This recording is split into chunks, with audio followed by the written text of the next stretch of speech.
11월 18일 화요일 하나님 말씀 여호수아 5장 2절부터 15절입니다.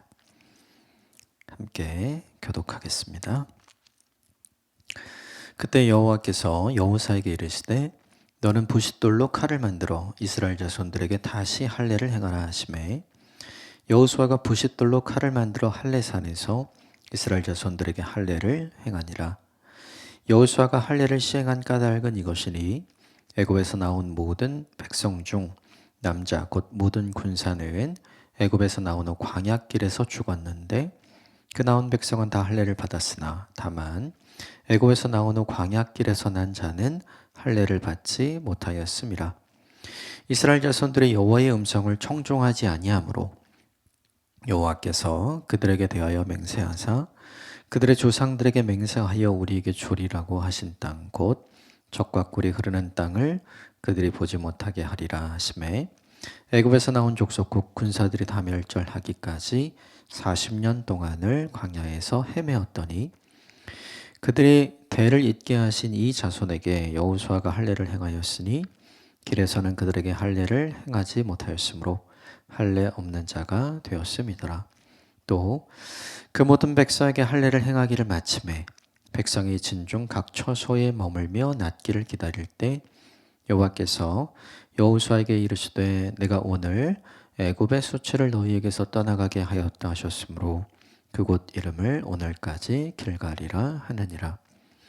또 이스라엘 자손들이 길갈에 진쳤고 그달 14일 저녁에는 여리고 평지에서 유월절을 지켰으며 유월절 이튿날 그 땅의 소산물을 먹되 그날의 무교병과 볶은 곡식을 먹었더라. 또 그 땅의 소산물을 먹은 다음 날 만나가 그쳤으니 이스라엘 사람들이 다시는 만나를 얻지 못하였고 그해 가나안 땅의 소출을 먹었더라. 여호수아가 여리고에 가까이 이르렀을 때 눈을 들어본즉 한 사람이 칼을 빼어 손에 들고 마주 서 있는지라. 여호수아가 나가서 그에게 묻되 너는 우리를 위하느냐 우리의 적들을 위하느냐 하니 그가 이르되 아니라 나는 여호와의 군대 대장으로 지금 왔느니라 하는지라. 여호수아가 얼굴을 땅에 대고 엎드려 절하고 그에게 이르되 내 주여 종에게 무슨 말씀을 하려 하시나이까. 여호와의 군대 대장이 여호수아에게 이르되 내 발에서 신을 벗으라 내가 선 곳은 거룩하니라 하니 여호수아가 그대로 행하니라. 아멘. 이것은 하나님의 말씀입니다. 오늘 본문이 좀 길긴 하는데요. 계속해서 길갈에서의 내용이 등장을 합니다. 중요한 두 가지인데 할례의 내용이 하나 나오고 그리고 거기서부터 이제 이동해서 여리고성 바로 보이는 이제 여리고 평지에서의 두 가지 사건, 만나의 사건 그리고 모세가 경험했던 것처럼 하나님의 임재를 경험하는 이제 여호수아가 본문에 등장하죠. 몇 가지 부분만 같이 좀 보고 우리에게 적용해 보도록 하겠습니다. 먼저 2절, 3절 같이 읽읍시다. 시작.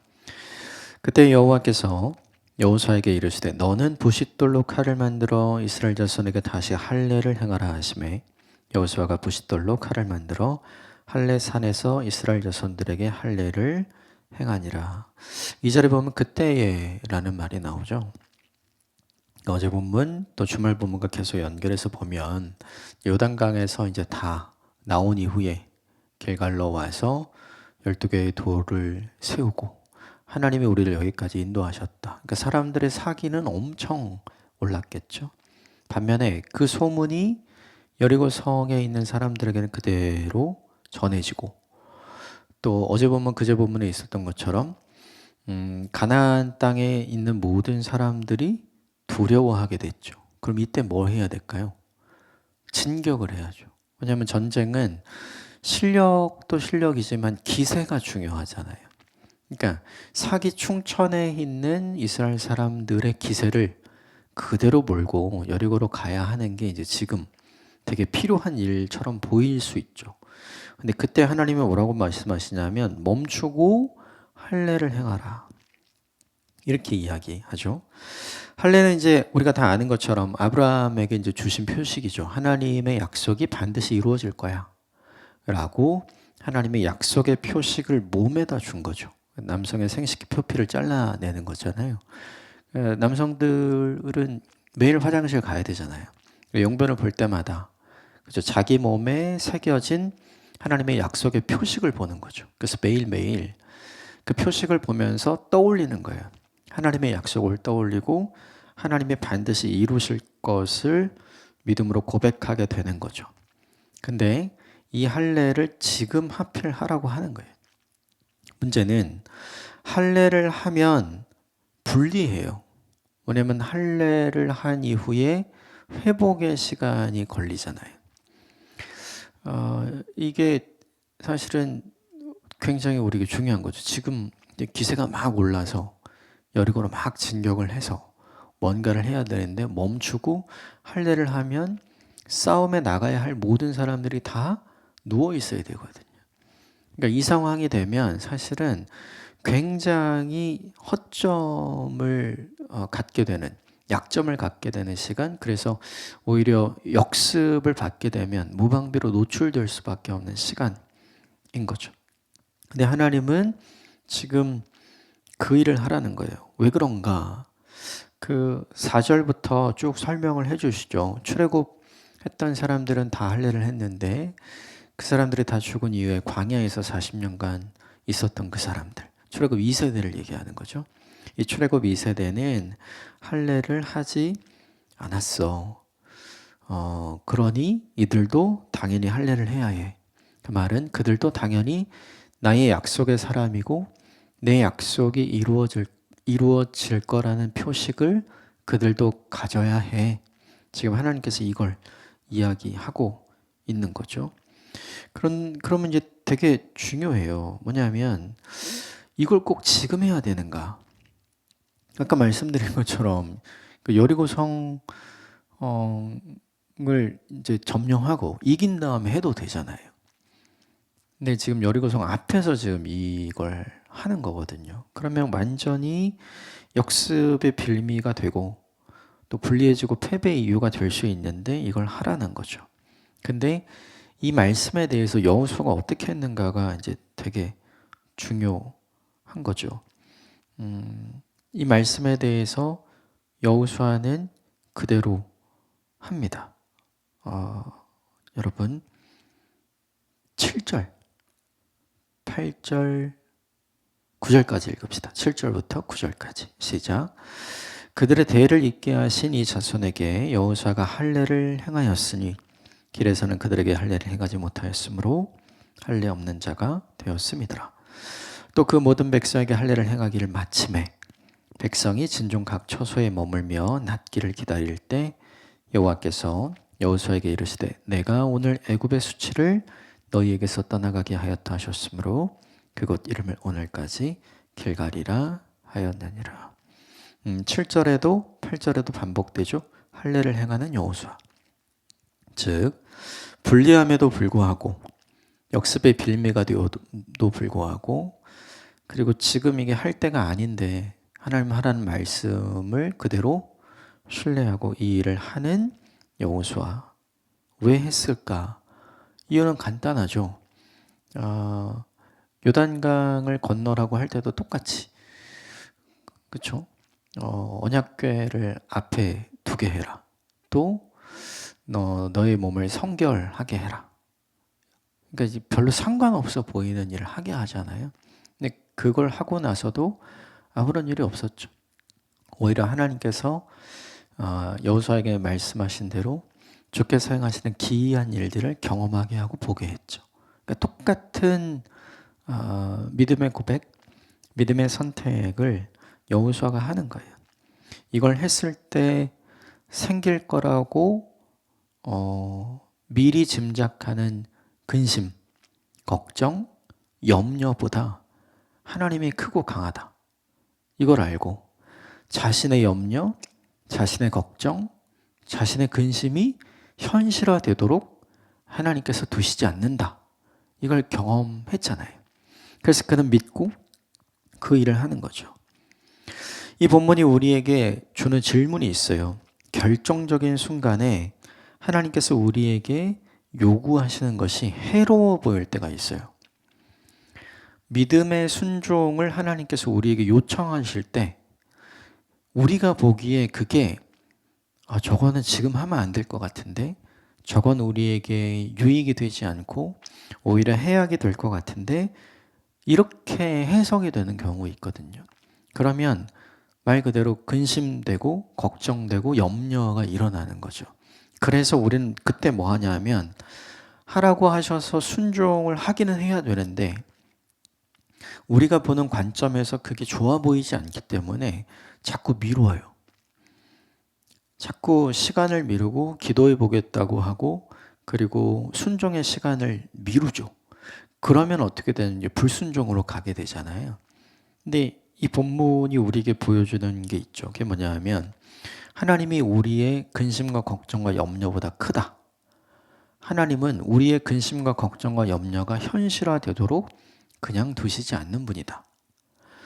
결정적인 순간에 하나님이 우리에게 요청하시는 게 우리 눈에 나빠 보여도 그게 나쁜 일로 나타나지 않는다. 하나님은 결코 우리에게 해로운 일을 시키지 않는 거죠. 이 본문이 우리에게 보여주는 메시지가 바로 그거죠. 그래서 사람들이 할례를 해야 된다라고 했을 때 여호수아만 이런 생각을 한 게 아니에요. 그게 아니라 이 할례를 해야 되는 많은 사람들이 어떻게 생각을 했냐 하면 걱정했었어요. 우리가 읽었지만 지금 이 장소가 길갈이잖아요. 9절 제일 마지막에 어떻게 되어 있냐면, 그곳의 이름을 오늘까지 길갈이라 했다, 이렇게 나오죠. 이 길갈의 뜻이 뭐냐면 바퀴라는 뜻이에요. 바퀴가 이렇게 굴러가잖아요. 굴러가면 자연스럽게 뭐 앞으로 가든지 뒤로 가든지 이렇게, 그 바퀴가 굴러가듯 자연스럽게 근심과 걱정과 염려가 굴러서 떨어져 나가는. 그래서 이 본문에서 9절에 애굽의 수치를 너희에게서 떠나가게 하셨다.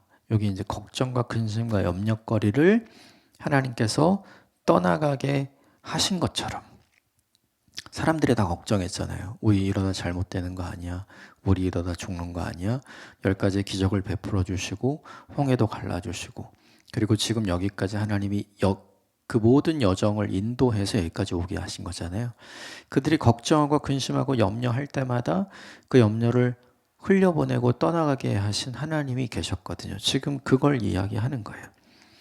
바퀴가 굴러가듯 자연스럽게 걱정과 근심과 염려가 굴러서 떠나가게 하시는 하나님을 누가 경험했냐면 여호수아만 경험한 게 아니라 거기 있는 모든 사람들이 경험한 거죠. 이게 무슨 뜻이냐면, 염려와 근심과 걱정은 굉장히 빨리 확산돼요. 이 말씀을 할례를 하라고 한 이 말씀을 하나님께서 여호수아에게 하셨을 거 아니에요. 그리고 여호수아가 사람들에게 하나님께서 우리에게 이걸 원하십니다 라고 이야기하고 그걸 했을 거 아니에요. 그 얘기를 듣고 그걸 하는 동안 사람들은 다 조마조마했던 거죠. 사람들은 오늘 보면 8절에 있는 것처럼 각 처소에서 낫기를 기다리면서 조마조마했던 거예요. 계속 근심하고 계속 걱정하고 계속 염려했던 거예요. 자기들이 생각하는 안 좋은 일이 생길까 봐. 근데 그런 일들이 하나도 생기지 않은 거죠. 그 걱정과 근심과 염려가 바퀴가 굴러가듯 다 굴러서 멀리 가버린 거. 이 상황을 지금 8절과 9절이 우리에게 알려주는 거죠. 이 본문이 우리에게 보여주는 메시지는 간단해요. 우리 눈에 보이기에 해로워 보이는 하나님의 요청은 하나도 해롭지 않다. 근심과 걱정과 염려가 왜 생기냐 하면, 하나님 말씀은 근심과 걱정과 염려를 일으키지 않아요. 좀 더 정확히 말하면 하나님 말씀대로 행하면 근심이 떠나가고 걱정이 떠나가고 염려가 떠나가는 거죠. 근데 하나님 말씀을 들을 때 왜 근심하게 되고 걱정하게 되고 염려하게 되는가? 내가 안 좋게 보는 거예요. 내가 안 좋게 해석하는 거죠. 그런데 이 본문이 보여주는 건 했는데 아무 일도 일어나지 않는 거. 여러분, 순종하면 우리한테 해롭게 될 것 같다는 생각 많이 하잖아요.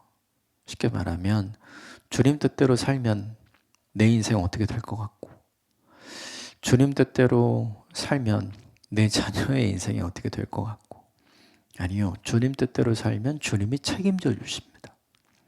이 본문이 우리에게 보여주는 거예요. 오히려 주님 뜻대로 살지 않아서 근심하고 걱정하고 염려하는 거지, 주님 뜻대로 살면 그 근심과 걱정과 염려가 바퀴가 굴러서 멀어지듯 우리로부터 멀어지는 인생을 살게 되는 거죠.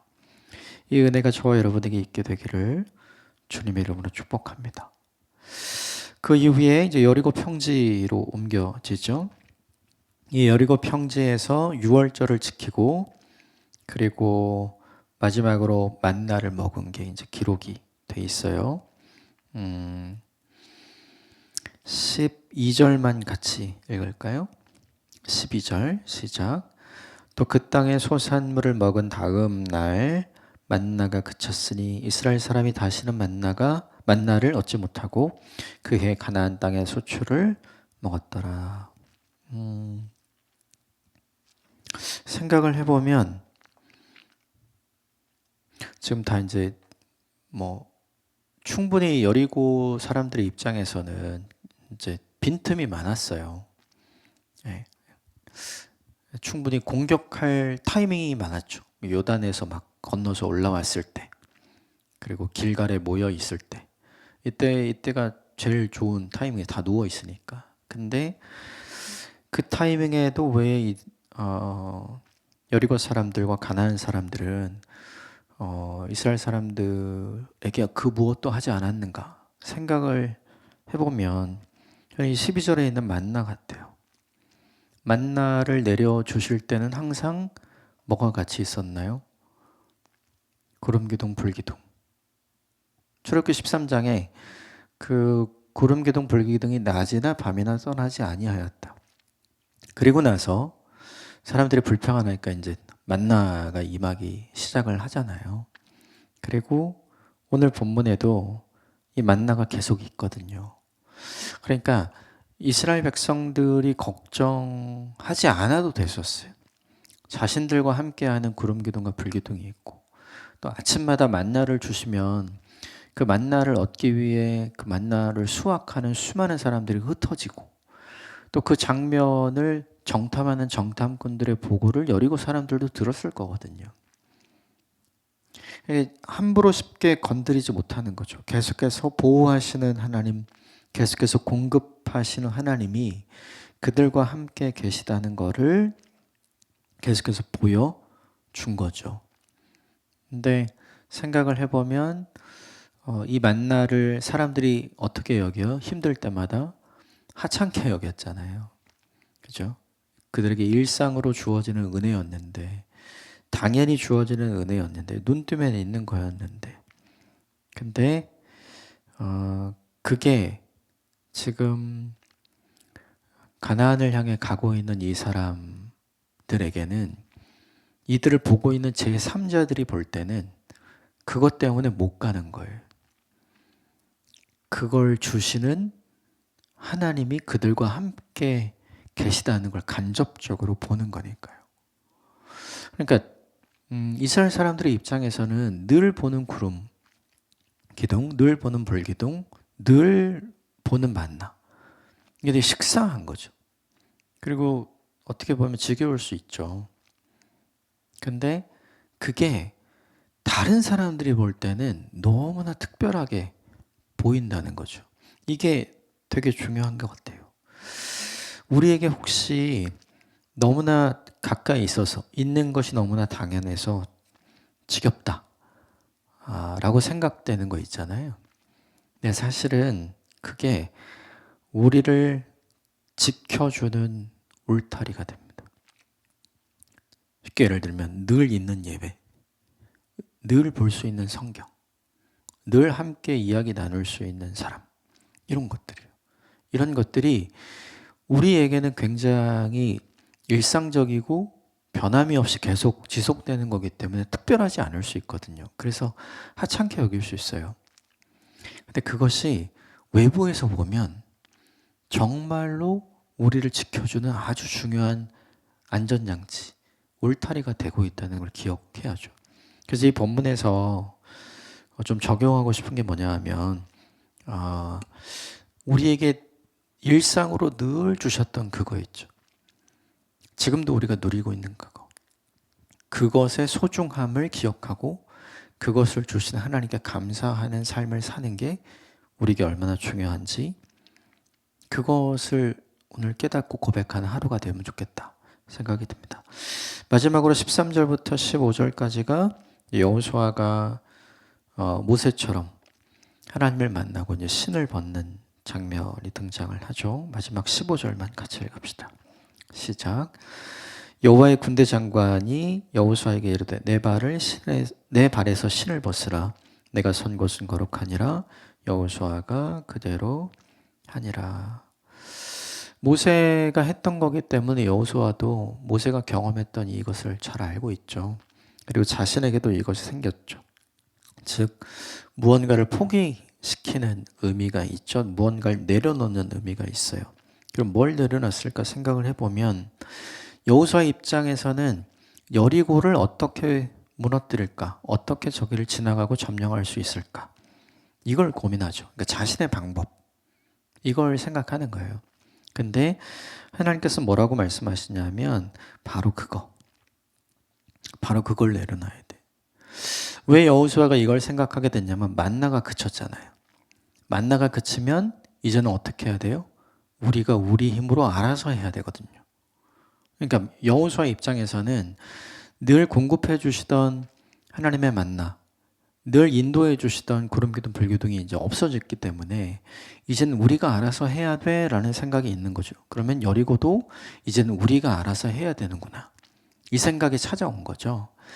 그래서 여호수아는 고민하고 어떻게 저기를 건너가야 할까, 저기를 넘어가야 할까 고민하는 거예요. 근데 그걸 보시고 그걸 아시고 하나님께서 말씀하시는 거죠. 내가 계속 너와 함께 할 거야. 이걸 보여주는 거예요. 이제는 너희가 알아서 해라 그게 아니라 이제는 만나 필요 없지 않니? 하지만 내가 계속 너와 함께 할 거야. 만나와 구름기둥 불기둥이 이스라엘 사람들에게 여호수아에게는 하나님의 함께 하심의 증거였잖아요. 근데 이제 그게 다 사라지는 거거든요.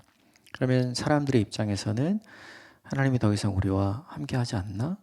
이런 생각을 하게 되는 거죠. 근데 오늘 확인시켜 주는 거예요. 아니야, 그렇지 않아. 너희가 알아서 하는 게 아니야. 내가 너희와 함께 할 거고 내 방식으로 해야 돼. 그거 알려줄 거야. 이렇게 이야기를 하시죠. 이 본문이 우리에게 보여주는 게 무엇인가? 보이는 사인이 없어도 하나님은 우리와 함께 계시고 보이는 사인이 없어도 하나님은 우리를 인도하신다. 근데 우리는 자꾸 보여달라고 하잖아요. 그거 없어도 괜찮다는 뜻이에요. 오늘 저와 여러분이 마지막으로 이 본문에 여호수아가 경험한 이걸 기억했으면 좋겠고 보이는 사인을 구하지 않아도 하나님이 우리와 함께 계시고 우리를 인도해 가시며 하나님의 방식으로 우리를 승리케 하신다는 것을 믿고 경험하는 오늘 하루가 되었으면 좋겠습니다. 함께 기도하겠습니다.